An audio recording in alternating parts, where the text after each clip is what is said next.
వామన చరిత్ర 2వ పార్ట్. ఇది జరిగిన తర్వాత ఇచ్చిన మాట తప్పను కాక తప్పను, నేనేమైనా పర్వాలేదు, మాట తప్పను అంటేనే గురువు శుక్రాచార్యుడు పైకి లేచాడు.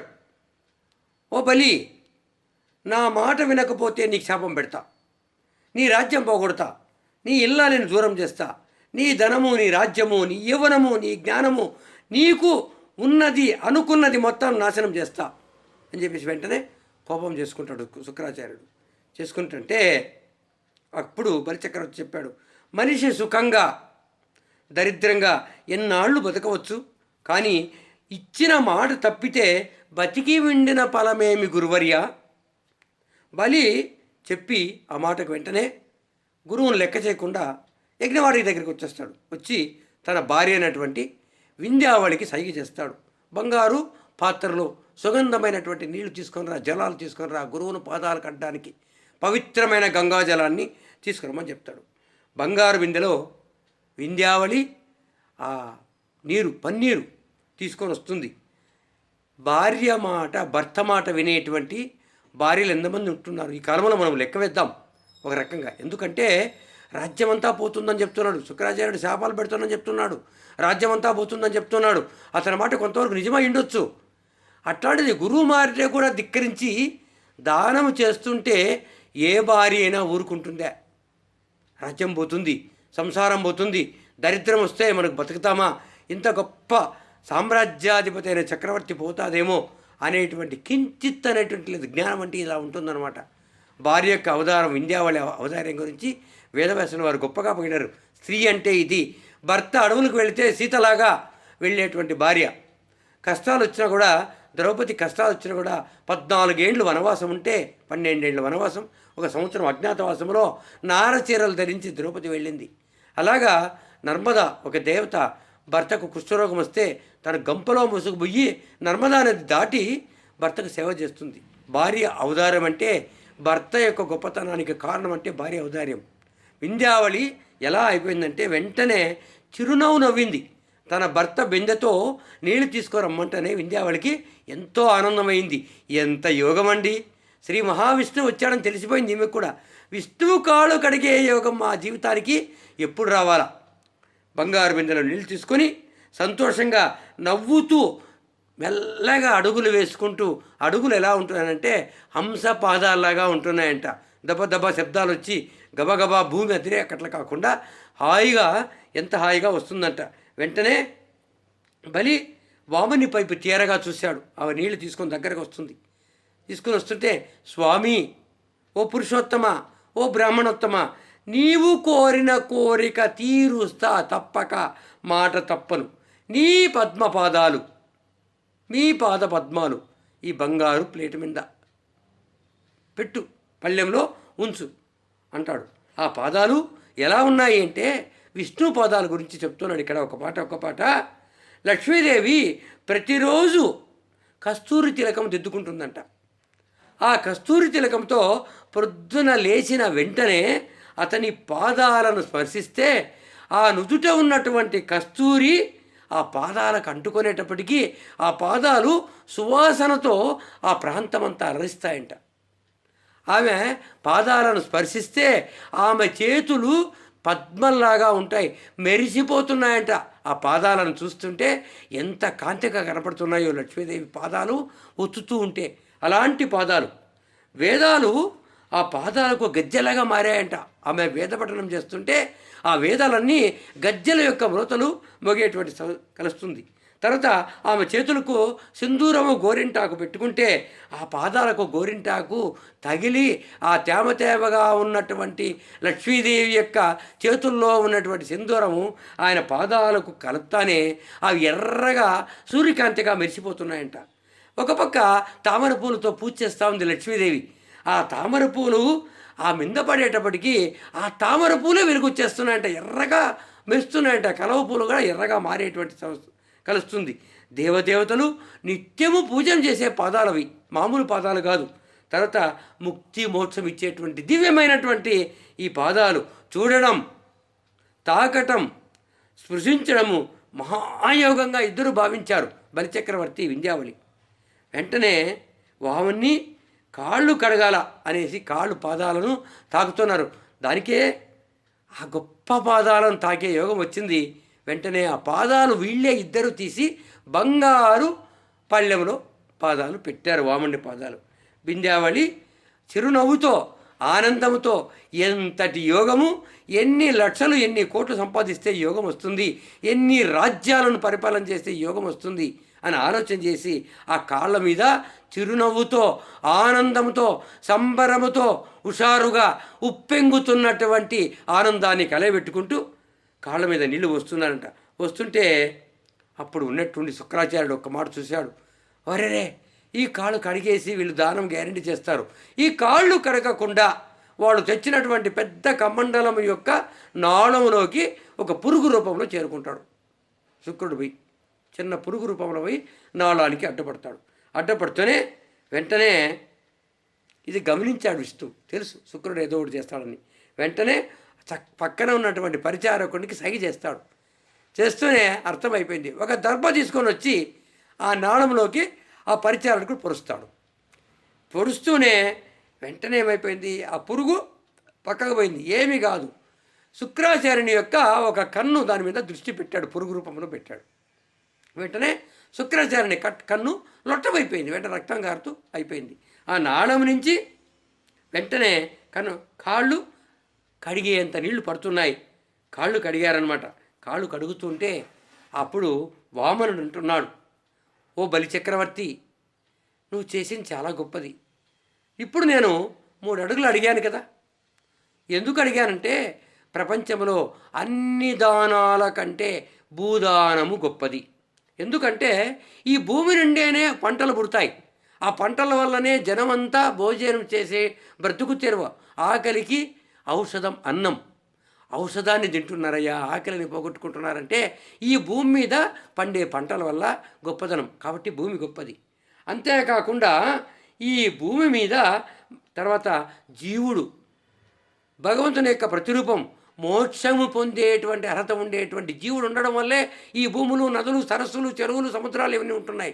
ఉత్తమమైనటువంటి పురుషుడు జన్మించేదానికి అవకాశం ఉన్నటువంటిది భూమి. సముద్రాలన్నీ దీని మీద నిలబడుతున్నాయంటే భూమి మీద నిలబడుతున్నాయి. కాబట్టి ఇవన్నీ మనుషుల యొక్క కడుపు నింపుతున్నాయి. పుష్పాలు, భగవంతుని పూజకు పనికొచ్చేటువంటి పుష్పాలన్నీ ఇక్కడ పండుతున్నాయి. రకరకాల గుణాలు కలిగినటువంటి అభిరుచులు కలిగినటువంటి పళ్ళన్నీ ఇక్కడ ఉంటున్నాయి. కాబట్టి ఈ భూమి చాలా గొప్పది. ఈ భూమిని ఇవ్వబోతున్నావు కాబట్టి ఎంత గొప్ప దానం చేస్తున్నావు బలిచక్రవర్తి అనేటప్పటికీ వెంటనే నీళ్ళు ఇట్లా పోసాడో లేదో మేళతాళాలన్నీ మోగాయంట బ్రహ్మాండంగా. చూడండి, నీళ్లు పోస్తున్నట్లుగా వాళ్ళిద్దరూ నీళ్లు పోస్తుంటే మేళతాళాలు మోస్తున్నాయి. ఆకాశంలో మబ్బులు మెరుపులు మెరుస్తున్నాయంట. రామచిలకలన్నీ గట్టిగా నారాయణ మంత్రాన్ని చెప్తున్నాయంట. గోరవంకలు ఒక పక్క అరుస్తున్నాయంట, ఒక పక్క నెమళ్ళు పురువిప్పి నాట్యం చేస్తున్నాయంట. పుష్పవర్షం కురుస్తూ ఉంది. రకరకాల మేళతాళాలు, భజంత్రులు, అప్సరసులు ఆకాశంలో ఎక్కడ చూసినా నాట్యం చేస్తున్నారంట. గంధపు చెట్లు అవంతకవే దాంట్లో నుంచి గంధాన్ని వెరజల్లి ఆకాశమంతా ఒక అగరబత్తి ధూపంలాగా మెరిసిపోతున్నాయంట. ఒక పక్క వేదాలు చదువుతున్నటువంటి వీళ్ళు ఏ మంత్రం చదువుతున్నామో ఎక్కడ నిలుపుతున్నామో అనే ఆలోచన లేకుండా వేద మంత్రాలన్నీ చేస్తున్నారంట. ఒక పక్క రాక్షసులు కూడా ఆనందం అయిపోయిందంట. ఏంటిది భాగ్యము, ఏదో మెరుపు లాంటి సన్నివేశం ఉందని చప్పట్లు జరుస్తున్నారంట. ఋషులు, వేదాలు, యజ్ఞులు, సిద్ధులు, సాధ్యులు, గంధర్వులు ప్రతి ఒక్కరూ ఆ పూలు ఆకాశం నుంచి చెల్లుతుంటే చిరు జల్లు కురిచేసింది. వెంటనే వీళ్ళు కాళ్ళు కడిగేటప్పటికి ఆనందం అయిపోయింది. ఒక్కసారి కాళ్ళు కడిగారా ఇంకా కోరిక వెంటనే కోరిక అనుసరించాల్సిందే. మహారాజా బలిచక్రవర్తి చెప్పాడు, కాళ్ళు కడిగాను, ఓ బ్రాహ్మణోత్తమ నీవు ఏం కోరావో కోరిక తీరుస్తున్నాను, తీర్చుకో, ఇది నీదే ఆజ్ఞ, నేను నీ ఎదుట నిలబడి ఉన్నాను అంటానే వెంటనే వామనుడు ఆ యొక్క హాసనం నుంచి పైకి లేస్తాడు. వాడు ఇంతింత ఇంతింత ఇంతింత అని చెప్పేసి పెరగడం మొదలుపెట్టాడు. వామనుడు పెరుగుతూ పెరుగుతూ పెరుగుతూ పెరుగుతూ ఉన్నాడు. అందరూ చూస్తున్నారు. ఆకాశం వైపు పెరుగుతూ ఉన్నాడు. చంద్రమండలం దాకాడు. వెంటనే బ్రహ్మాండమంతా తాకేటువంటి ఎదుగుతున్నాడు. వేస్తూ ఒక పక్క ఒక పాదము పైలోకాలకు పెట్టాడు. ఆ పైలోకాలు పెట్టేటప్పటికి వెళ్తున్నాడు. వెళ్తుంటే సూర్యుడు ఆ వామనుడికి ఒక హారంలాగా తయారయ్యాడంట. సూర్యమండలం గుండా వెళ్ళిపోతున్నాడు పైకి, ఒక హారంలాగా తయారాడు. ఇంకా పెరిగితే మొలత్రాడు సూర్యుని యొక్క కాంతి, సూర్యుడే కాలికి మొలత్రాడుగా మారిపోయాడంట. ఇంకా పెరిగాడు కాబట్టి మణిహారం అయిపోయింది. ఆ సూర్యుడే చుట్టూ ఒక మొలత్రాడులాగా ఎర్రని మొలతాడు మెరుస్తున్నాడు. తర్వాత ఇంకా పైకి వెళ్ళాడు వామనుడు, కాలికి గజ్జలుగా మారాడంట. సూర్యుడు చంద్రుడు ఇద్దరు కాలికి గజ్జల మారాడు. ఇప్పుడు ఆకాశం అంతా మొత్తం సర్వాంతర్యామిగా బ్రహ్మాండం అంతా ఆక్రమించాడు, భూమి అంతా ఆక్రమించుకున్నాడు. అప్పుడు భూమి పాదంగా మారిపోయింది. ఇంకొక పాదం పైకి లేపాడు, ఇంకొక పాదం ఆకాశం మీద పెట్టాడు. మేఘమండలం అంతా ఒక చెవిదిద్దులాగా ఆకారం తీసిందంట. మేఘాలన్నీ ఇతనికి చెవిదిద్దులాగా ఉన్నాయి. అగ్ని ముఖంగా మారిపోయిందంట వామనునికి. సూర్యచంద్రాలు నేత్రాలుగా మారిపోయారంట. సప్త సముద్రాలు నవనాడులు ఒక పక్క తన దేహంలోనే నాడులుగా ఉండిపోయాయంట, నీరులాగా. సమస్త లోకాలు ఆవరించాయి. ఒక పాదం భూమి మీద, ఒక పాదం ఆకాశం మీద మొదలుపెట్టేటప్పటికీ ఒక తామర పువ్వు మీద ఒక తుమ్మెద వెలిసినట్లుందంట. భూమి మీద వామనుడు లేచింటే ఒక తామర పువ్వు మీద తుమ్మెద లేచినట్లుగా ఉందంటే, కింద ఎరుపు తామర పువ్వు, తుమ్మెద నలుపు, పైన ఆకాశం వెళ్ళేటప్పటికి ఆ నల్లగా ఉన్నటువంటి మేఘాలన్నీ నల్లగా మారిపోయాయంట. అప్పుడు ఒక్కసారిగా బ్రహ్మదేవుడు చూశాడు. అయ్యో, ఎంత గొప్ప విష్ణువుని చూస్తున్నాము, సర్వాంతర్రామైనటువంటి అని ఒక్కసారిగా మేఘదేవతను ప్రార్థించాడంట. ఓ ఆకాశగంగా, కడుగు నీ కాళ్ళన్నీను. ఆ యొక్క బ్రహ్మాండమంతా వ్యాపించినటువంటి వామనుని యొక్క కాళ్ళు కడుగు, అడిగే అవకాశం నాకు ఇవ్వు. ఒక్కసారిగా ఆకాశం వైపు చేతులు పెట్టాడు బ్రహ్మగారు. పెడుతూనే చేతుల నిండా నీళ్లు వచ్చేస్తున్నాయంట, ఆకాశం నుంచి వరదలాగా వస్తున్నాయంట. ఆ నీళ్లతో ఆ వామనుని యొక్క పాదాలు కడిగాడంట. దానికే బ్రహ్మ గడిగిన పాదము అనే పాట ఉంది కదా. ఆ బ్రహ్మను పాదాలు ఆ బ్రహ్మగారు విష్ణు పాదాలు కడిగినటువంటి ఆ ఆకాశంగా మురిసిపోతుందంట, వయ్యారంగా దుంకుతూ ఉంటుందంట. అలా ఉండగా రాక్షసులు పాదాలు కడుగుతున్నారు. ఎక్కడ చూసినా నిశ్శబ్ద వాతావరణం. బలిచక్రవర్తి చూస్తున్నాడు. ఒక అడుగు భూమంతా ఆక్రమించుకున్నాడు, ఇంకొక అడుగు ఆకాశం అంతా ఆక్రమించుకున్నాడు. ఎక్కడ చూసినా నిశ్శబ్దం. ఒక పక్క తాండవవుతోంది, ఒక పక్క ధ్వనులు, మంచి మెరుపులు గిరుస్తున్నాయి ఆకాశంలో. అట్లాంటి టైంలో రాక్షసులంతా ఒక్కసారి ఆలోచన చేశారు. ఒరే, మన యొక్క బలిరాజు రాజ్యం మొత్తం పోగొట్టుకున్నాడు రా, మనకు నిలవలీడలేకోకుండా చేశాడు. మనం వెంటనే యుద్ధానికి ప్రకటిద్దాం, వెళదాం. దేవతల మీద, ఈ వామనుడి మీద, ఆ బ్రహ్మ మీద యుద్ధానికి వెళదామని చెప్పేసి యుద్ధానికి రాక్షసులంతా కలిసి కత్తులు కటారాలు తీసుకుని విజృంభించేశారంట ఒకసారిగా. అక్కడ కొంతమంది దేవతలు ఉన్నారు కదా, వచ్చారు. తర్వాత రాక్షసులు కూర్చున్నారు, సిద్ధులు సాధ్యులు అందరూ కూర్చున్నారు కదా, అందరి మీద వెళ్ళారంట. వెంటనే ఆ విష్ణు యొక్క పరిచారకులు నందుడు సునందుడు, జయ విజయులు ఒక పక్క ఉంటారు, నందుడు సునందుడు ఉంటారు. వెంటనే వాళ్ళ చేతిలో కడికి వచ్చేసేయంట, ఆయుధాలు వచ్చేసాయి. ఆయుధాలు వచ్చేసేటప్పటికి వెంటనే వాళ్ళు ఈ రాక్షసులందరినీ దునుమలాడారు. దునుమలాడేటప్పటికీ రాక్షసులంతా దిక్కులుకోడు పరిగెత్తిపోయారు. అప్పుడు ఎవరు మిగిలారు? అప్పుడు వెంటనే వామనుడు, ఓ రాజా, ఒక పాదాన్ని భూమి మీద ఆక్రమించుకున్నావు, 3 పాదాల్లో ఒకటి ఆకాశం అయిపోయింది. ఇప్పుడు నీకు హక్కు లేదు, మొత్తం రాజ్యం అంతా నాకు ఇచ్చేసావు. ఇప్పుడు భూమి మీద ఉండడానికి నీకు హక్కు లేదు. కాబట్టి నిన్ను నా హస్తం కింద తీసుకుంటాను. ఓ గరుత్మంత, నువ్వు ఇక్కడ రా వెంటనే. గరుత్మంత పుత్ర దాక్షిణ్య, నువ్వు వచ్చి బలిచక్రవర్తిని తాళ్ళతో బంధించేసేయి. ఇప్పుడు బందీ అయిపోయినాడు, ఇప్పుడు మనకు రాజ్యం లేదు, ఏమీ లేదు, మన ఆధీనంలో ఉంటున్నాడు. కాబట్టి తాళ్ళతో అతన్ని వెంటనే బంధించేసేయి అంటనే బలి మౌనంగా ఉన్నాడంట. అడిగాడు ఇంకొక అడుగు, ఓ బ్రాహ్మణోత్తమ, 2 అడుగులు అయిపోయింది, ఇంకొక అడుగు దానం చేయలేదనేటువంటి అపకీర్తి నాకు రాకూడదు. ఇంకొక అడుగు ఎక్కడ పెట్టాలో చెప్పు. 3వ కాలు భూమి మీద ఉన్నటువంటి నా తల మీద పెట్టు. చివరిగా పాదము భూమి. 3 అడుగులు చెప్పావు కదా, ఇంకొక అడుగు నా పాదం మీద పెట్టు. మనిషి సత్యము, దానము, దయ, కరుణ ఇవన్నీ విడిచే బతుకుతున్నాడు. ఇవన్నీ ఉండాల్సి వస్తుంది. చుట్టాలు దొంగలు, పుత్రులు రుణగ్రస్తులు, తర్వాత సంసారం అనేది ఒక అఘాతమైనటువంటిది. ఇలాంటి స్థితిలో నేను ఉంటున్నాను అని, అలాంటి స్థితిలో ఉన్నటువంటి బలిచక్రవర్తిని ప్రహ్లాదుడు వెంటనే ప్రత్యక్షమవుతాడు. అయ్యి వింధ్యావళి భర్తను తాళతో బంధించడం వల్ల దిక్కుతోచని దిశలో చూస్తుందంట. రాజ్యమంతా పోయింది. వామనుడు అంతెత్తు పెరిగాడు. ఇప్పుడు తల మీద కూడా, తన భర్త తల మీద కూడా వామనుడు కాళ్ళు పెట్టబోతున్నాడు. అంటే నిలువ నీడలేనటువంటి మహారాజు చక్రవర్తి మూడు బ్రహ్మాండమంతా 3 లోకాలు పాలించినటువంటి తన భర్త ఈనాడు అంతా పోగొట్టుకొని తాళ్లతో బంధింపబడేటువంటి అవకాశం వచ్చింది. అప్పుడు ఒక్క మాట అడిగాడు తాతగారిని, ప్రహ్లాదుని.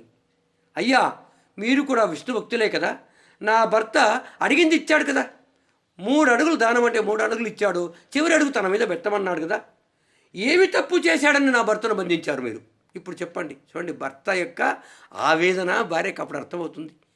నేను అన్నిటికీ ఒప్పుకున్నాను, చివరికి కాళ్ళు కడిగాను కదా, నా భర్తను తాళ్లతో బంధించాల్సినటువంటి అవకాశం ఎందుకు వచ్చింది చెప్పు? ఎందుకు నా తాళ్లను బంధించారు? మరి అమ్మా విష్ణుని అడిగింది. ఒక్క మాట ప్రహ్లాదుని అడిగితే, అమ్మా విష్ణువే నీకు సమాధానం చెప్తాడు. ఓ బ్రాహ్మణోత్తమ, విష్ణుదేవ, వామన రూపంలో ఉన్నటువంటి గొప్పవాడా, మేము దానం చేస్తున్నాం, మా తప్పు, మేము ఆడిన మాట తప్పలేదు, ఎందుకు నా భర్తను తాళ్లతో బంధించావయ్యా? అంటే ప్రతి మనిషి సంసారం అనే తాళ్లతో బంధింపబడి భగవంతుని చేరలేకపోతున్నాడు. సంసారం అనేటువంటి తాళ్లతో బంధింపబడినాడు. వ్యామోహం, బంధము, ప్రేమ, ఈ యొక్క దీంతో బంధింపబడి సంసారంలో వ్యామోహం అనే తాళ్లతో బంధింపబడి దిక్కు తెలియకుండా భగవంతుని చేరేటువంటి అవకాశం ఉన్నా, అంత మంచి మానవ జన్మ ఇచ్చినా కూడా చేరలేకపోతున్నాడు. దానికి గుర్తుగా నీ భర్తను తాళ్లతో బంధించాను. ఓ వింధ్యావళి, నా దగ్గరకు రప్పించుకోవాలంటే, నాలో కలిసిపోవాలంటే ప్రతి మనిషికి ఆస్తి పోగొట్టాల్సిందే, ధనం పోవాల్సిందే, సర్వము తీసుకుంటే తప్ప వైరాగ్యము రాదు. ప్రతి మనిషిలో ఉన్నటువంటి ధనము కానీ, బంధుత్వం కానీ, అతనిలో ఉండే ఆశ కానీ, స్వార్థం కానీ, అహంకారం కానీ, మమకారం కానీ, ప్రతిదీ నేను లాక్కుంటే తప్ప వైరాగ్యం రాదు. వైరాగ్యం వస్తే తప్ప భగవంతుని మీద ఏకదాటి దృష్టి కలగదు. ఏకదాటి దృష్టి కలగకపోతే నాలో కలిసే అవకాశం, ముక్తికాంతను పొందే అవకాశం, మోక్షాన్ని పొందే అవకాశం ఉండదు. ఇప్పుడు నీకు భర్తకు తాళతో కట్టేసేవన్నావు, నీకు అర్థం కావాలన్న ఉద్దేశంతో ప్రతి మనిషి నీ భర్తకు తాళ్ళు అవి కాదు, లోకంలో ఉండే వాళ్ళందరికీ గుర్తుపెట్టుకోవడానికి చెప్తున్నాను. మోహం అనే తాళ్లతో కట్టబడి భగవంతుని చేరలేకపోతున్నాడు. చూడు, ఒక్కసారిగా నీ భర్తకు తాళ్ళన్నీ తెగిపోయాయి. నాకు అంకితం చేశాడు, 3వ పాదం పెట్టించుకున్నాడు, నా నెత్తిన పెడుతున్నాను. ఇప్పుడు 3వ పాదం పెడుతున్నాను. 3వ పాదం పెట్టి నీ భర్తను ఏం చేస్తున్నావు? నిన్ను నీ భర్తను పాతాళలోకానికి తొక్కేస్తా. పాతాళలోకానికి వెళ్ళిపోతారు. పాతాళలోకములో రాజ్యమంతా పోయిన తర్వాత చివరలో అతను ఇంద్రపదవి పొందుతాడు. ఈ ఇంద్రపదవి పొందినప్పుడు నేను నీ యొక్క వింధ్యావళి, నీ భర్తకు నీకు కాపలాదారుగా ఉంటానమ్మా నేను అంటే ఒక్కసారి కన్నిటి పరిమితం అయిపోయింది వింధ్యావళి. ఏమి యోగం స్వామి, ఆస్తులు ఉన్న వాళ్ళకు ఏం కలగలేదు, నా భర్తను హింసిస్తారనేటువంటి భావనతో నీ మాట అన్నాను తప్ప, నా భర్తకు నాకు నీవు ఇంద్రలోకంలో ఇంద్రుడిగా నా భర్త ఉంటే నువ్వు వాకిలి దగ్గర కాపలా ఉంటావా? నువ్వు ఇంత గొప్పవాడు, ఇంత గొప్పతనాన్ని ఏ జన్మకు వస్తుంది? తొక్కేసేయి మమ్మల్ని ఇద్దరిని పాతాళానికి, ఇంతకంటే మాకు యోగం లేదు, నన్ను తప్పుగా అర్థం చేసుకోవద్దు. ఈ భాగ్యం ఎంతమంది స్త్రీలకు రాగలుగుతుంది? భర్తతో పాటు కలిసి ఉండేటువంటి యోగం వస్తుంది, మమ్మల్ని పాతాళానికి అణుగు తొక్కేసేయి అంటనే వెంటనే తొక్కేశాడు. తొక్కుతూ ఒక మాట చెప్పాడు, అమ్మా మీకు పాతాళలోకం నుంచి దేవేంద్రలోకం వచ్చే వరకు ఒక ఆజ్ఞ చేస్తున్నాను. ఏం చేస్తున్నాను? మీ ఇద్దరిని పాతాళలోకంలో ఉంచుతున్నాను. తర్వాత మీ అంతఃపురం వాకిట ఇంద్రలోకం వెళ్ళే వరకు మీ అంతఃపురం వాకిట రక్షవటక భట్టుడుగా నేను ఉంటాను. మీకు వ్యాధులుండవు, ఆకలి దప్పులుండవు, శత్రుబాధలు ఉండవు. విశ్వకర్మ ఒక బంగారు భవనాన్ని తయారు చేయమని ఆజ్ఞ వేశాను. ఎవ్వరూ ఛేదించలేనటువంటి బంగారు భవనంలో మీరు ఉండగలుగుతారు. తర్వాత అప్పుడు నేను పాతాళలోకంలో బంగారు భవనంలో నా యొక్క ఆస్తిలో, నాకు ఇచ్చినటువంటి ఆస్తిలోనే నీకు బంగారు భవనాన్ని నిర్మించి మిమ్మల్ని ఇద్దరిని అక్కడ పెడతా. నిత్యము నా ధ్యానంలో ఉండేటట్లుగా ఏర్పాటు చేసి నేను మోక్షాన్ని ఇచ్చేటి ముందు ఇంద్ర పదవినిస్తా. మోక్షం అప్పుడు ఇవ్వను. ఇంద్ర పదవి మీరిద్దరూ అనుభవించిన తర్వాత ఇంద్రుని దగ్గర కూడా కాపలాగా నేను ఉంటా, మీ చుట్టూ కాపలా ఉంటా, తర్వాతనే మీకు మోక్షం ఇచ్చేటువంటి అవకాశం వస్తుంది అంటే ఒక్క మాట అంటాడు, మనవడా ఏం అదృష్టంరా నీది, ఏమి గొప్పతనమురా నీది, నాకు ఎవరికీ దక్కని యోగము నీకు కలిగిందిరా, కేవలం భక్తాగ్రేసరుడే. కానీ చూడు, పాతాళలోకంలో బంగారు భవనం కట్టించి బంగారు భవనం ముందు కాపలాదారుగా ఉండే యోగము విష్ణు వస్తాడు. ఇంద్రుడు అయిన తర్వాత ఇంద్రలోకాన్ని కూడా కాపలాదారుగా ఉంటానని చెప్పాడు. అంటే నీకు సర్వస్వము విష్ణువు యొక్క ఆధీనంలో ఉండేటువంటి యోగం. నేను తలుచుకుంటేనే విష్ణు వస్తాడు, విష్ణువే నేను తలుచుకుంటుంటాడు. ఏమి యోగం పట్టింది మనవడా. మన వంశంలో రాక్షస జన్మలో మనం పుట్టినప్పటికి కూడా అన్యదా శరణం నాస్తి త్వమేవ శరణమ్మవ, మన జీవితము పరమపావనమైపోయింది. నా మనముడు విష్ణువు కాపలాలో ఉంటున్నాడు, ప్రతి నిత్యము చూస్తూనే విష్ణువుని చూస్తుంటావు నువ్వు. కానీ ఒక మాట చెప్తున్నాను, అతను మనకు కాపలాదారు ఉంటున్నాడంటే ఈ శరీరంలో ఒక జీవాత్మ అనేది మనకు ఉంటుంది. ఆత్మనే నిన్ను కాపాడుతుంది.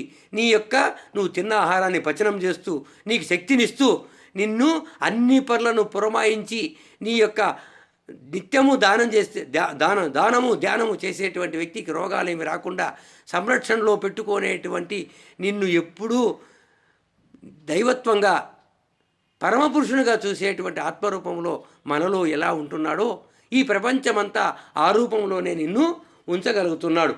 కాబట్టి ఇప్పుడు వెంటనే నీ పాదాన్ని తల వంచు, ఆ విష్ణువు నీ పాదాలతో పాతాళలోకం తొక్కేస్తాడు. పాతాళలోకం తొక్కే ముందు ఒక్కసారిగా యజ్ఞాన్ని వెలిగించు, శుక్రాచార్యని పిలుచు, శుక్రాచార్య ఇప్పుడు వచ్చి నేను క్షమించు, నేను ఇవ్వాల్సింది ఇచ్చేశాను, యజ్ఞం ప్రారంభించు అని అతని చేతికుండా గురువు చేతికుండా యజ్ఞం ప్రారంభం చేయి. యజ్ఞం ప్రారంభమైతే యజ్ఞం జరిగిపోతుంది, ఇక నువ్వు ఉండాల్సిన పనిలే. వెంటనే పాతాళలోకానికి శ్రీ మహావిష్ణువు తొక్కేస్తాడు. తర్వాత నువ్వు శుక్ర, నువ్వెవరనుకుంటున్నావయ్యా, లక్ష్మీదేవి అన్నవు, నువ్వు భావమరి అవుతావు. కాబట్టి నీ మీద నాకు శత్రుత్వం అంటూ ఏమీ లేదు. కాబట్టి అప్పుడు ఇంద్రుని పిలిచి, నేను ఆక్రమించినటువంటి రాజ్యాన్నంతా నువ్వు తీసుకో ఇంద్ర, నేను ఆక్రమించాను కదా ఈ రాజ్యం అంతా, నాకెందుకయ్యా, నువ్వు తీసుకో. నెక్స్ట్ బలిచక్రవర్తి వస్తాడు. అంతేకాకుండా ఈ శుక్రాచార్యని ఉచిత రీతిన గౌరవించవయ్యా, రాక్షసరాజైనప్పటికీ ఎంత అడ్డు చెప్పినా గురువే కదా, ఇతనికి కన్ను పోయినా కానీ దూరదృష్టి ఉండేటట్లుగా నేను ఆజ్ఞ ఇస్తున్నాను. భూమండలాల్లో ఎక్కడైనా చూడని అతనికి దృష్టితో చూడాల్సింది కనపడుతుంది. అతనికి నేను మెప్పుదల చేస్తున్నాను. గురువుగా బాధ ఉంటుంది. రాజ్యము నా యొక్క శిష్యుడు రాజ్యం పోగొట్టుకుంటే బికారవుతున్నాడు అనేటువంటిది. ఇప్పుడు శుక్రుడు కూడా ఏమంటున్నాడు, రాజ్యము పోయినా ఇల్లు పోయినా ఇల్లాలు పోయినా ఏమి పోయినా భగవంతుని సన్నిధిలో ముక్తి పొందేటువంటి అవకాశం ఉంటే గొప్పదని శుక్రుడు ఒప్పుకుంటున్నాడు. ఇంద్రుడు ఒప్పుకుంటున్నాడు. తన భార్య కూడా చాలా ఆనందపడుతుంది. మాకింత యోగం మా జీవితానికి మా తాతగారు కూడా రానటువంటి యోగం మాకు వచ్చిందనేటువంటి ఆనందంతో వీరుంటున్నారు. ఒక్కసారిగా పాతాళానికి తొక్కేస్తానని చెప్పేసి ఒక్కసారిగా పాతాళానికి ఇద్దరిని బలిచక్రవర్తిని భార్యతో సహా పాతాళానికి తొక్కేసేశాడు.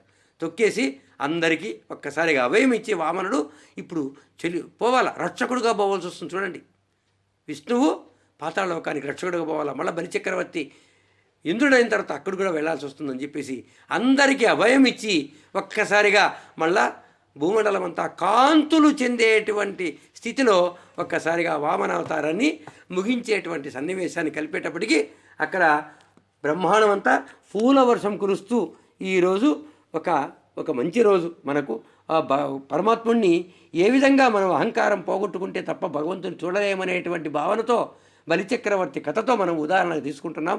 ఆ బలిచక్రవర్తి కథతో వామనావతారం యొక్క విశిష్టతను మనం తెలుసుకున్నాం.